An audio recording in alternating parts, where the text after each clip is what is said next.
இன்றே டவுன்லோட் செய்து உங்கள் ஃபேவரட் ஷோக்களை என்ஜாய் பண்ணுங்க. நீங்க என்ன உங்க அம்மாக்கு செய்ய முடியலங்கிற குற்ற உணர்ச்சி இருக்கு? நான் ஒரு லவ் ப்ரப்போஸ் பண்ணலான்னு இருக்கேன் சார். அம்மாக்கு. அம்மாக்கு. என் ஒய்ஃபுக்கு நான் அடிக்கடி பண்ணுவேன் சார். அவங்க பார்ப்பாங்க. நான் இங்க பண்றேன் சார். ஓ, நீங்க உங்க ஒய்ஃப்க்கு லவ் ப்ரப்போஸ் பண்ணா அவங்க அடிக்கடி பார்த்துருக்காங்க. நீங்க உங்க அம்மாக்கு பண்ண வைக்கிறீங்க. பண்றேன். Good, super. ஓகே, புதுசா இருக்கே. ஓகே, வாங்கம்மா.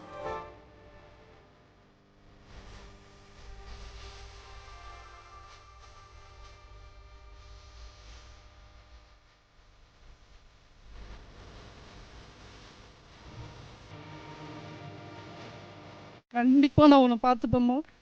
உன்னை நான் என்னைக்குமே கைவிட்டுற மாட்டேன். என் பொண்டாட்டி இருக்கட்டும், யாரா இருக்கட்டும். ஆனா உங்க அம்மா அவங்க உட்காந்து பேசும்போது அவ்வளோ போல்டா பேசிட்டு இருந்தாங்க.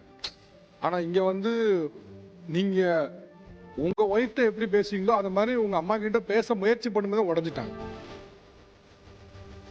அம்மா ஒரு சாக்லேட்லாம் ரொம்ப பிடிக்கும். காலையில் நான் வாங்கிட்டு வந்துட்டேன். ஐ லவ் யூ மா.